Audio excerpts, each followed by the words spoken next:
Muy bienvenidos, honrados con tenerlos acá en el Instituto Vía Pro Desarrollo de manera virtual. Y entonces voy cediendo la palabra a la profesora Claudia Sánchez. Hola, profe, muchas gracias por estar con nosotros. Bienvenida. Si querés, probamos tu PowerPoint y vamos iniciando. Ok, bueno, primero buenas tardes para todos. Para mí es un gusto y un gran placer pues estar compartiendo este tiempo con ustedes y trataremos de que sea lo más productivo posible y que realmente podamos alcanzar a resolver las dudas pertinentes.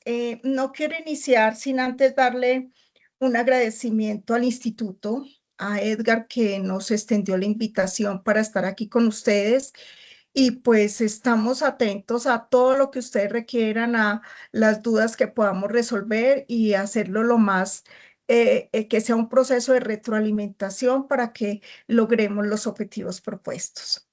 Bueno, entonces vamos a iniciar. Voy a compartir la presentación para que podamos dar inicio entonces. Por favor, me confirman si sí están viendo.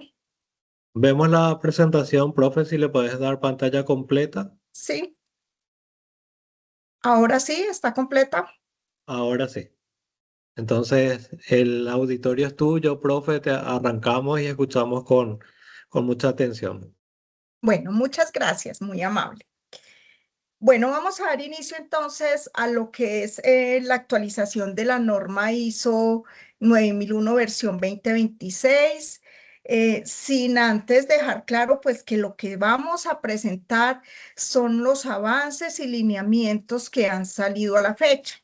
Sin embargo, como lo vamos a ver más adelante, la norma sale en septiembre de este año en forma oficial, pero vamos a analizar y a retroalimentar todos los cambios que se vienen. El contenido que vamos a desarrollar es el siguiente. La primera es la introducción, el objetivo de la actualización de la norma, los antecedentes históricos y bases conceptuales, los cambios de la norma, lo vamos a ver por las cláusulas que van a cambiar en esta, los beneficios, los retos para las organizaciones en su nueva implementación, la transición y las conclusiones. Entonces, iniciemos por una parte introductoria. La norma ISO 9015 se encuentra actualmente en proceso de actualización hacia la nueva versión 2026. Como les decía, cuya publicación oficial es en septiembre y pues la verdad es que la norma tiene su estructura como la vemos en la 2015. No cambia ni nuevos numerales, ni agrega más numerales. No, lo que el enfoque principal de los ajustes de esta versión van a ser en aclaraciones e inclusión de temas nuevos que afectan las organizaciones. Se incorporan nuevos enfoques relacionados con qué transformación digital. Aquí tenemos todo lo que es inteligencia artificial, todo lo que es tecnología y que permite que los procesos sean más eficientes dentro de la organización, que minimicemos reprocesos y que los tiempos sean más oportunos. Ese es el objetivo. La cultura organizacional fortalece mucho la cultura organizacional. No sé si ustedes recuerdan hace unos años la versión anterior a la 2015, que era la versión 2008. La versión 2008 hablaba del representante de la dirección. Cuando salió la versión 2015, el representante de la dirección desapareció y dejó que todos en la organización somos responsables de los sistemas. Acá con esta nueva versión hace que sea más tangible ese tema porque de pronto quedó un poco en el aire cuando salió esta versión 2015. Incluye lo que es la parte ética. La parte ética nunca se había tocado dentro de la norma. Aquí la menciona. La parte de sostenibilidad. No solo hablo de sostenibilidad del sistema como tal, sino que habla de sostenibilidad desde el punto de vista ambiental.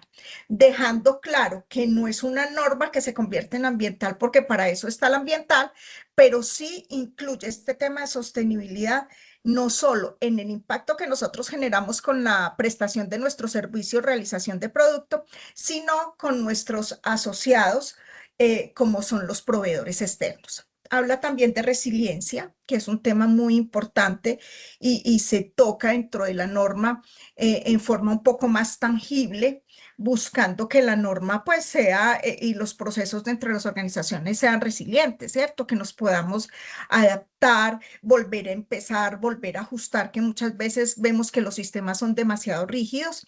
Y por último, fortalece muchísimo lo que es la gestión del riesgo.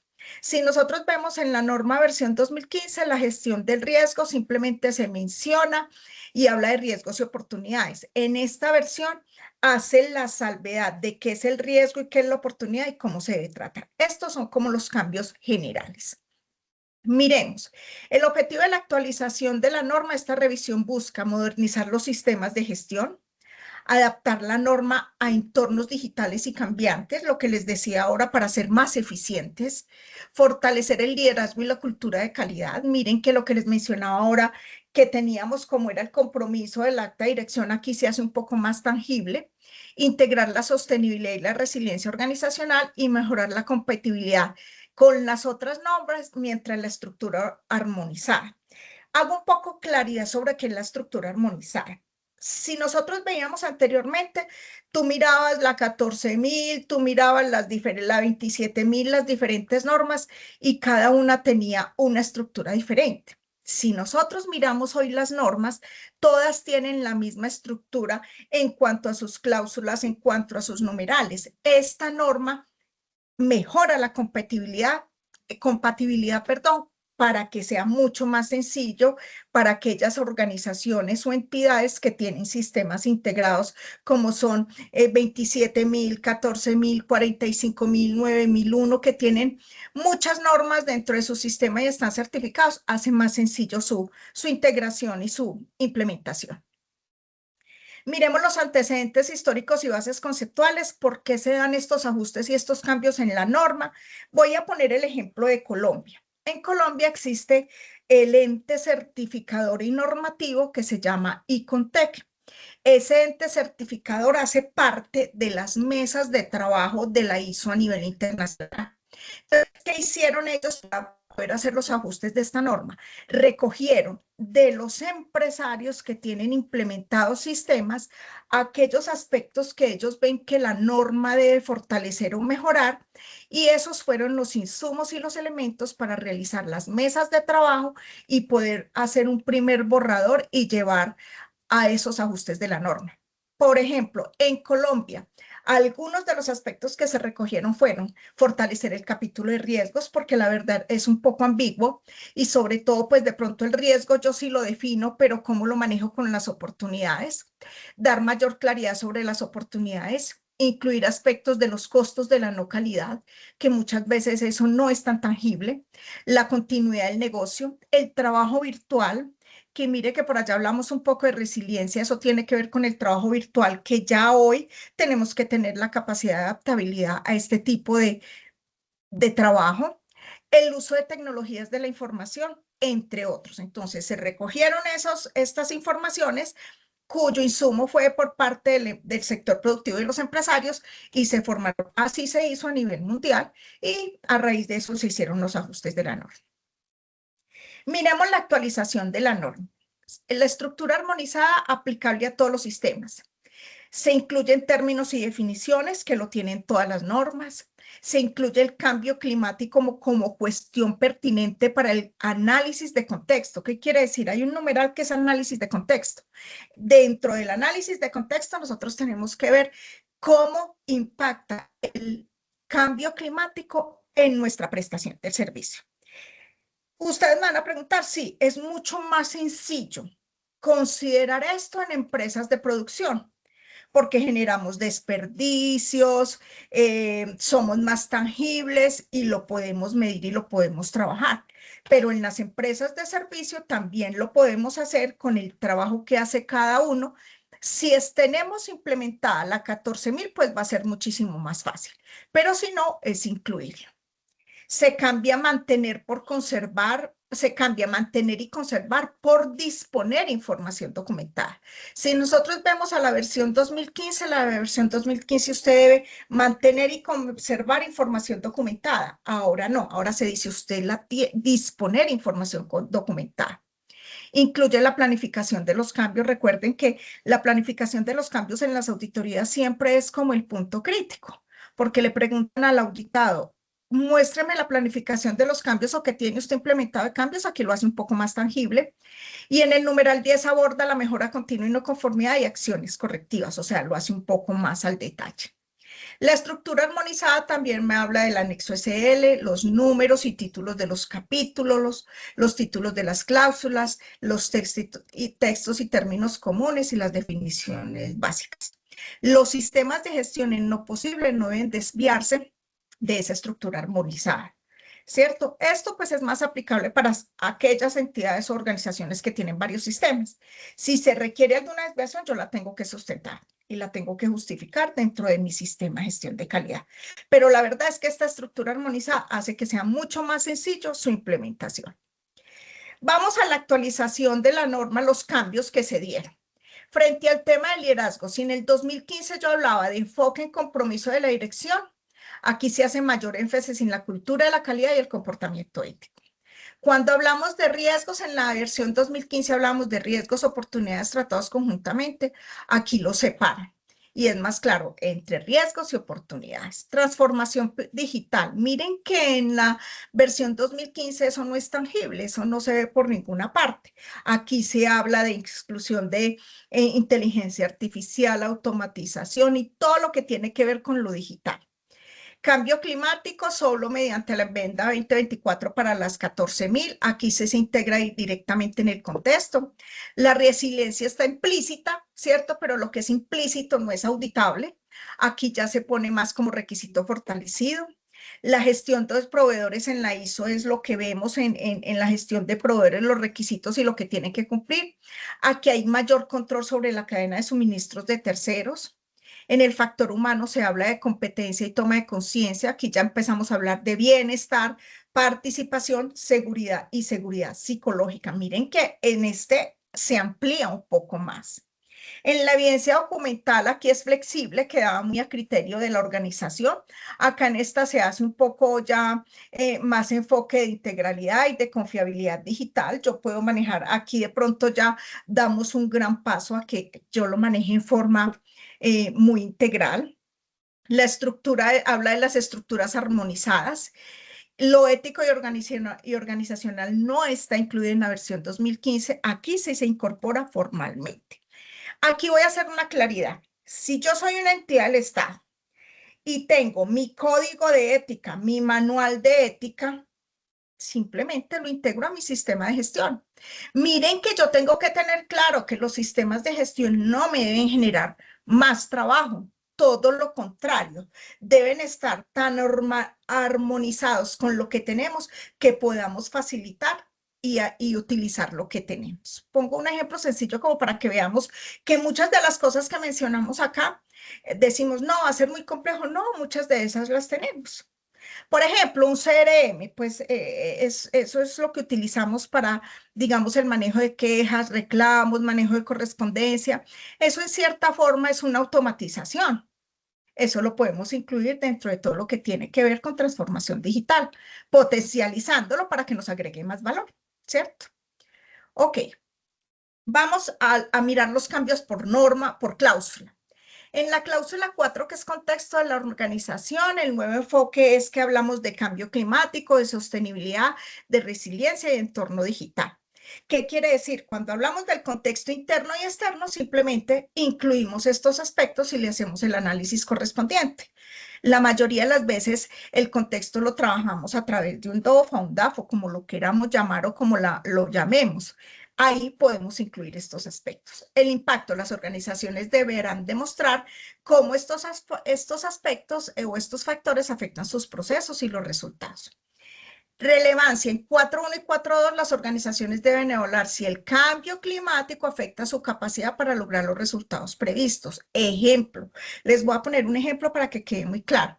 Escasez del agua, regulaciones de carbono, estabilidad en la cadena de suministros. Mire que cuando yo hablo del cambio climático, siempre nos vamos desde pronto a la parte ambiental, pero tiene otros aspectos que hacen parte del cambio climático y que nos pueden tocar. Digamos, si somos una entidad del Estado, el agua puede afectar, ¿cierto? La estabilidad en la cadena de suministro, si no nos entregan oportunamente, también puede afectar, ¿cierto? Las partes interesadas relevantes pueden tener requisitos climáticos obligatorios. Aquí voy con la cadena de suministros. Si mi proveedor es de alto impacto, afecta la calidad y tiene que cumplir con requisitos frente al cambio climático, lo debemos dejar establecido en el proceso de compras de contratación, como lo tengamos definido. Ok, vámonos a la cláusula 5, que es liderazgo. El nuevo requisito es la promoción de la cultura de calidad, la conducta ética y la participación activa de la alta dirección. Miren este tan importante que es la participación activa de la alta dirección, que de pronto en la versión 2015 queda un poco en el aire. El cambio importante es que ya no basta con aprobar política, la dirección debe mostrar liderazgo visible y cultura organizacional, ¿cierto? No es simplemente estar presente en la auditoría, sino que participar en forma visible y activa. Ese liderazgo ético 511 es el nuevo requisito que la alta dirección promueva activamente una cultura de la calidad y el comportamiento ético. Se eleva la calidad al nivel de gobernanza corporativa. Bien, les voy a poner un ejemplo sencillo para explicar esto. Si yo soy una entidad del Estado, porque finalmente dentro de las empresas privadas, de pronto, si hablamos de manual de ética o código de ética, casi que no es tan tangible. Hablo pues por acá, por Colombia y lo poco que conozco, digamos, en otros países. Pero sí es más tangible en las entidades del Estado porque tenemos modelos, herramientas o instrumentos que nos llevan a que lo debemos tener. Digamos, un MESI, ¿cierto? Un MIPG nos exige que tengamos ese código de ética. Entonces, aquí simplemente, ¿qué es lo que tenemos que hacer? Lo que les decía cuando inicié. Alineemos eso si tenemos un sistema a este 511, ¿cierto? Muchas veces nosotros creemos que es hacer muchas cosas, ¿no? Un sistema de calidad. Yo lo hago fácil o lo hago complejo. Yo lo manejo en forma fácil o lo manejo en forma compleja. Esto es lo que nosotros tenemos que tener claro, que los sistemas son una herramienta, son un apoyo para la gestión, pero los tenemos que hacer en una forma sencilla, pero que sean eficientes, eficaces y que nos agreguen valor. Básicamente es eso. Vámonos a la cláusula 6, que es riesgos y oportunidades. El cambio fundamental es que la gestión de riesgos será más estructurada y diferenciada de las oportunidades. La implicación es que las organizaciones deberán identificar amenazas reales, generar incertidumbre, fortalecer continuidad operacional. Aquí va a jugar un papel muy importante la ISO 31000, que es la norma de gestión del riesgo. Si yo en mi organización o en mi entidad trabajo gestión del riesgo, aquí le voy a cumplir básicamente con todo. Porque si yo me voy a la norma ISO 31000, diferencia claramente oportunidades de riesgos y los clasifica dentro de amenazas reales, incertidumbre, para garantizar esa operacionalidad. 611 riesgos es enfoque preventivo para evitar impactos negativos. 613 oportunidades, enfoque estratégico para capturar innovación y mejora competitiva. Miren, hay un punto que yo les voy a comentar acá, que son el plan estratégico de la organización o de la entidad. Pues yo voy a hablar un poco por Colombia. En Colombia los planes estratégicos de las entidades del Estado salen cada 4 años, máximo 5. Eso es lo que está establecido por norma, o sea que casi que cada que hay cambio de gobierno, las entidades sacan su plan estratégico porque el plan estratégico está alineado a la política y al plan de gobierno, ¿cierto? Entonces, si lo quiero decir de alguna forma, nosotros este año tenemos elecciones, las entidades del Estado para el próximo año en forma conjunta. No es que una lo haga una vez, otra cuando quiera, sino que es una directriz. El próximo año, a finales de año o a mediados, tienen que estar aprobando por parte de los comités directivos su plan estratégico, que tiene esa vigencia de 4 años. Si yo tengo mi plan estratégico, le estoy dando cumplimiento a este numeral en oportunidades. Miren que no tendría que hacer algo más, sino que ya lo tengo totalmente alineado. Vámonos a la cláusula 7, que es apoyo. Los nuevos elementos es integridad de datos, validación de herramientas digitales, gestión del conocimiento digital y competencias tecnológicas. ¿Cuál va a ser el impacto? Pues mayor exigencia sobre software, automatización, plataformas, inteligencia artificial. Miren que en la versión 2015 nos hablan de infraestructura y dentro de infraestructura nos hablan de la tecnología, pero no la enfocan desde el punto de vista de que la tenemos que mantener y que la tenemos que mirar si es de alto impacto, pues saber que garanticemos que funcione. Ahora que nos dicen infraestructura 7.4, ahora se debe considerar el ambiente tecnológico, ¿cierto? Y en conocimiento 7.1.6, el conocimiento debe ser activamente compartido y protegido como un activo no solo disponible. Miren, aquí se cierra un poquito esa brecha que tenía el sistema, que es la parte de la propiedad, ¿cierto? Hablemos, pongamos un ejemplo, lo que es la propiedad intelectual, ¿cierto? Que de pronto queda un poquito en el aire. Acá se cierra. Y del conocimiento dentro de las organizaciones. Si usted es una persona que está dentro de la organización, dentro de la entidad, yo la formé, invertí muchísimo, muchísimo para que agregara valor a los procesos que hacemos, pues todo eso que se está agregando, pues hace parte de todo eso que resultó de toda esa inversión que yo hice en conocimiento y que está generando mayor eficacia y eficiencia dentro de la organización, se puede convertir en un activo y yo lo tengo que proteger. Es básicamente dirigido a eso. Estos serían como los cambios en los numerales. Si ustedes pueden ver, no son cambios radicales y que tenga yo que decir borrón y cuenta nueva frente a mi sistema.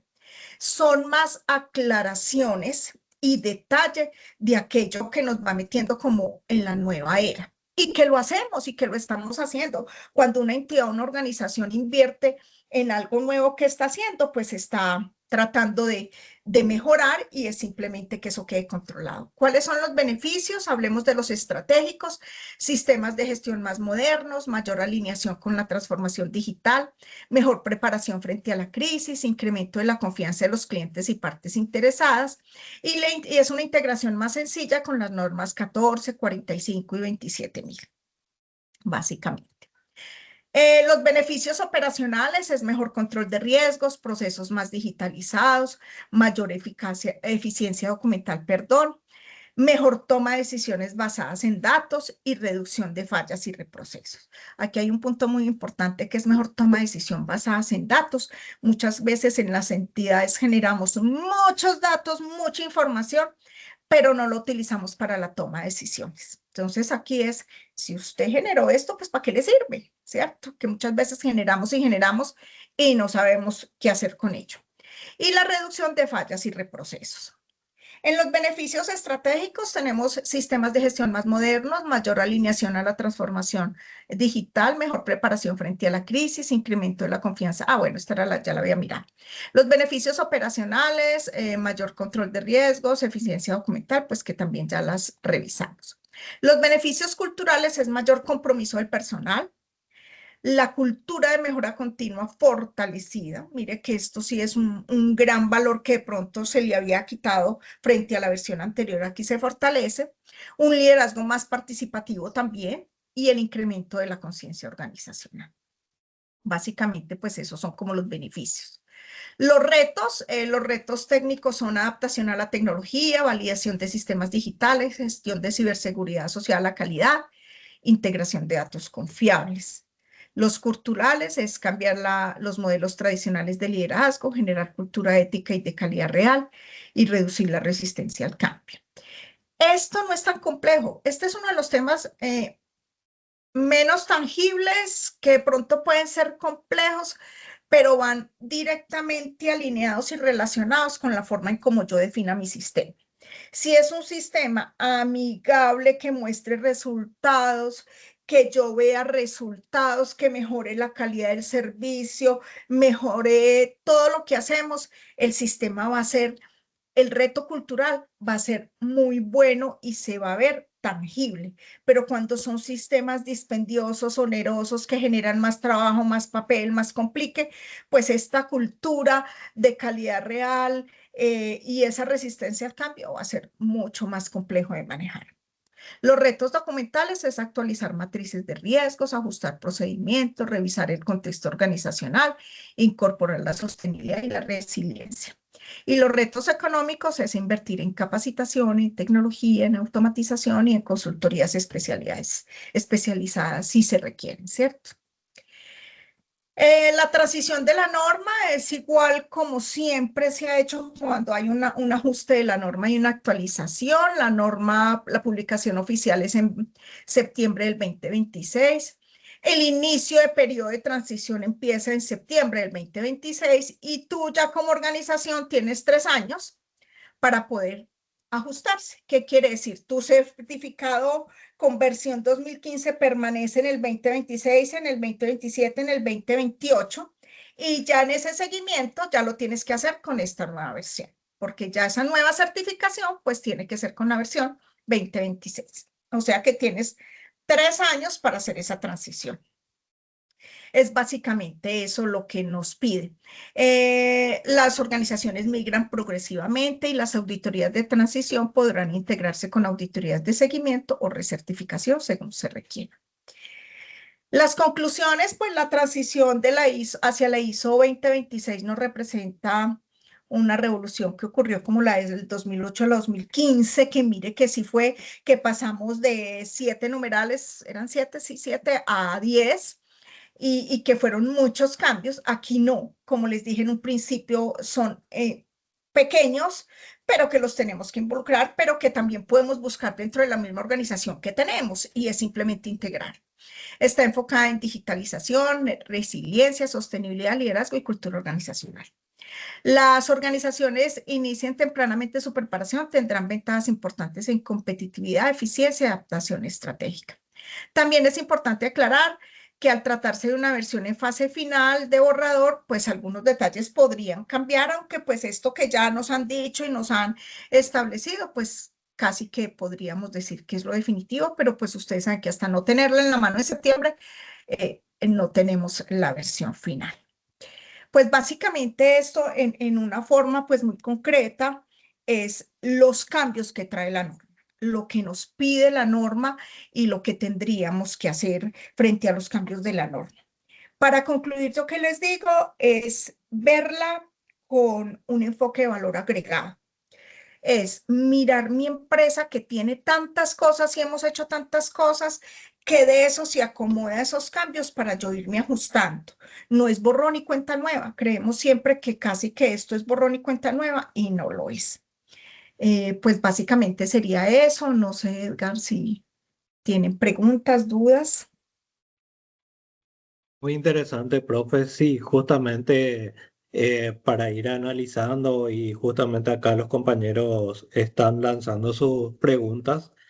eh, que esta norma, la 9001, la 45000 y la demás, la organización internacional, me pareció muy interesante la dinámica que justamente adoptó Colombia de ir recopilando todas las implicancias o nuevas sugerencias por parte de las organizaciones en Colombia para llevar eso a la organización internacional y eso se incorporó en cuanto a gestión de riesgo, a la tecnología, a la virtualidad y entonces eso va impactando porque nuestras normas, la ISO tiene una actualización en promedio cada 7 años, pero no es que una norma ya es perfecta, sino que el cambio tecnológico, la circunstancia, el avance, mejoras en los sistemas y la manera de trabajar,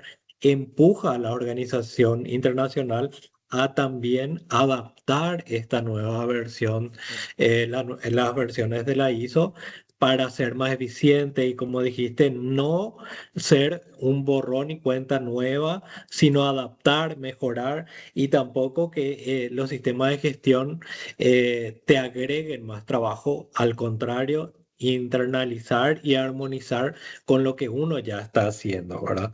Entonces Ujú. acá inicialmente tenemos una pregunta que hablaba el compañero en cuanto a cambio climático. Él decía, entonces, no se analiza el cambio climático desde el punto de vista de cómo la empresa afecta al medio ambiente. Él pregunta. No. Cuando yo defino el contexto, recuerden que ese cambio climático quedaría en el contexto de la organización.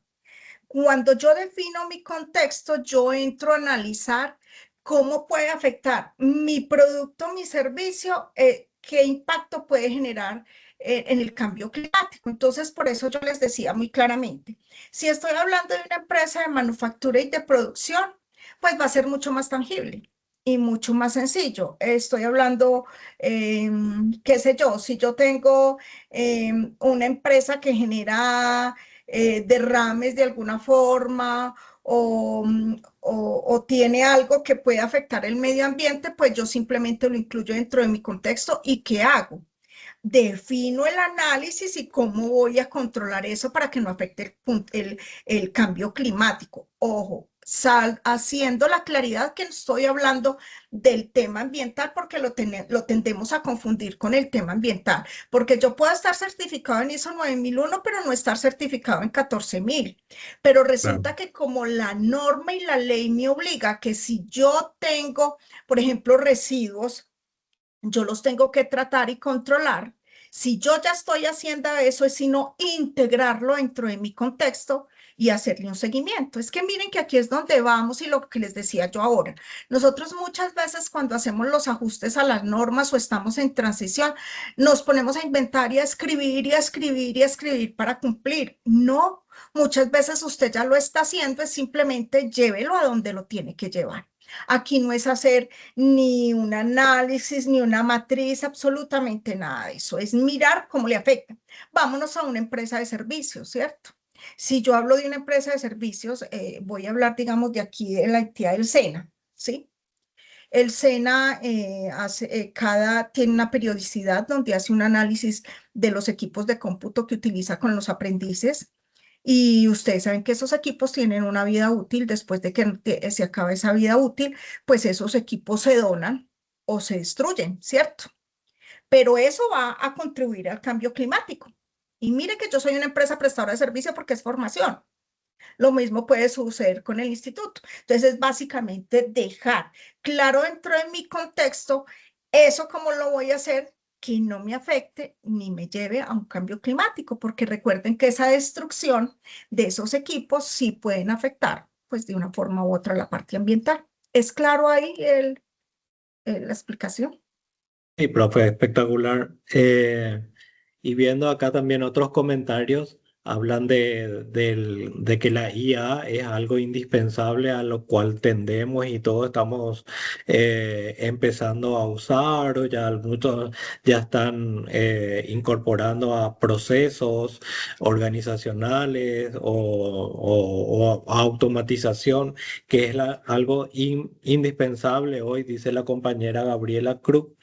Y también el profesor Oscar Navarro nos habla de la resiliencia. Consulta puntual, si cómo se aplicaría, en qué requerimiento cumple nos habla específicamente de la resiliencia y un ejemplo, profe. Bueno, yo voy a poner un ejemplo sencillo, pues yo sé que ya pasó, pero para que nos quede muy claro cómo la manejamos. Todos vivimos la pandemia, ¿cierto? En la pandemia todos fuimos objeto de resiliencia, ¿cierto? Porque cuando yo hablo de resiliencia es primero tuviste que estar encerrado en tu casa, tuviste que hacer trabajo remoto, tuviste que adaptarte a nuevas formas de ser, pensar, actuar y convivir. porque una cosa es que yo llegue a mi casa después de mi trabajo todos los días a las 6 de la tarde o a las 5 de la tarde y conviva ya con mi familia.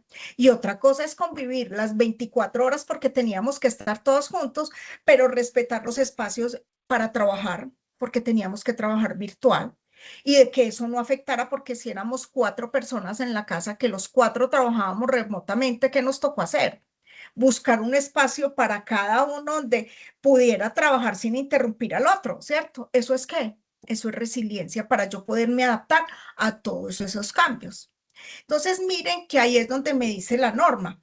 Cuando yo en la norma, cuando yo dentro de mi organización tomo decisiones y acciones, por decir algo, en los institutos, las universidades, anteriormente era todo presencial, absolutamente todo.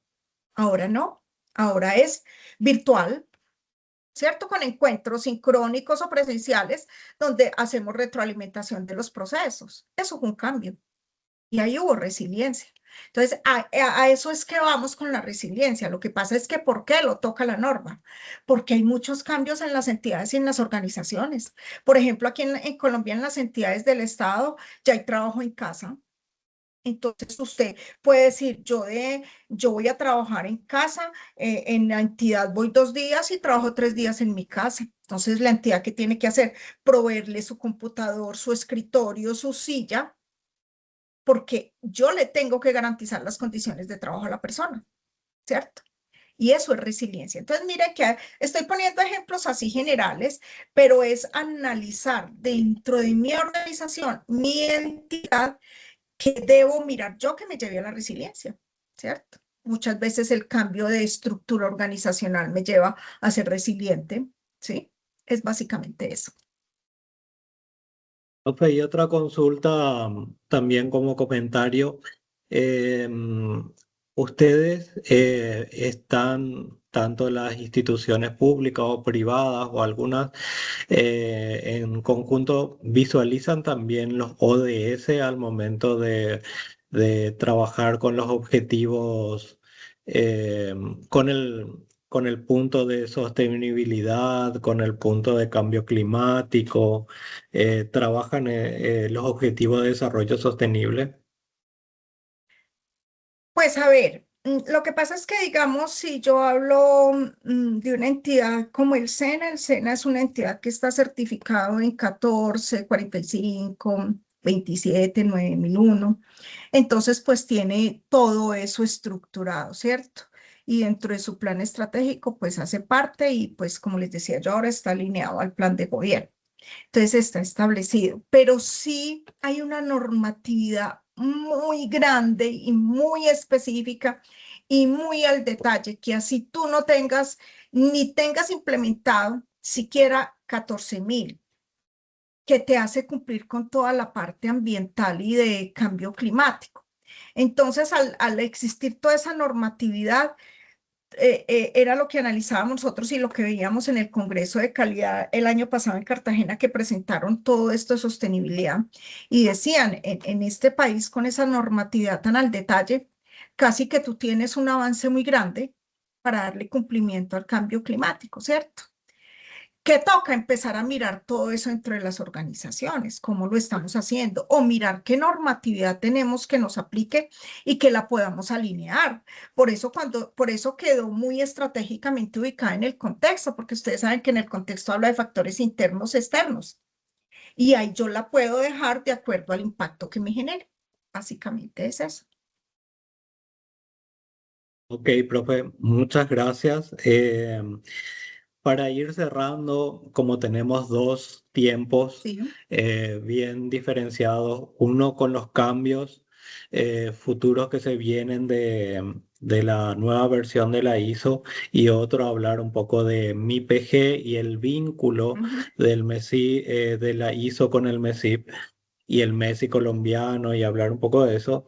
Eh, Tratar un poco no sé si mencionar o si querés cerrar esta parte de los cambios de la ISO, justamente su objetivo fundamental y en tu experiencia.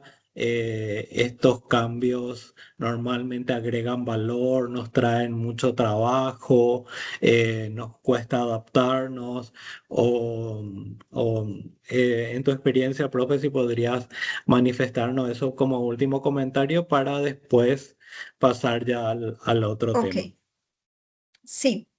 Mira, hay algo muy concreto. Los cambios y frente a los cambios de esta nueva versión 2026 que ustedes ven que son cambios donde se incluyen algunos aspectos, pero no son que lleven a cambios trascendentales dentro de la organización, pues es una norma que va a ser muy fácil hacer una transición. Pero fácil siempre y cuando, y voy a ser muy concreta en este punto, siempre y cuando mi organización tenga un sistema muy eficiente que me genere valor agregado y que realmente esté empoderado por cada una de sus personas. Cuando yo tengo un sistema de papel, va a ser muy complejo, porque el sistema de papel la que me lleva a llenar y llenar y llenar papeles para cumplir. Entonces, para poder cumplir con cambio climático, entonces llenemos más papeles y pongamos más trabajo y más papeles. Entonces, el sistema en vez de agregarme valor, me está agregando más trabajo. Y lo que les decía yo ahora, a la gente que va a decir, no, es que esto es más trabajo, ¿cuál calidad? Si esto no me está agregando valor, sino todo lo contrario, me está agregando más trabajo.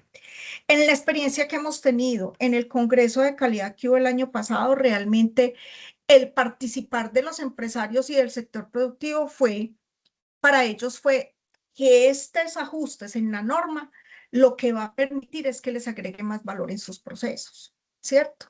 Y que sea más eficaz y más eficiente el manejo y que se vea la mejora porque va a haber de una forma u otra más involucrar y comprometer al talento humano en estos procesos que a veces es una de las grandes debilidades. Entonces, la verdad, yo en mi experiencia y en lo que estamos trabajando ya con las empresas y mirando y haciendo como esa planificación de la calidad frente a la transición, es enfocarse básicamente y lo que dicen ellos, quizás el punto más crítico para nosotros y de trabajarlo más es esa parte del talento humano que nos toca volver como a parar un poquito. Pero de resto, ustedes ven que no son cambios trascendentales que lleven a que sea muy difícil hacer el proceso. La verdad es que es muy amigable. Ok, muchísimas gracias, profe.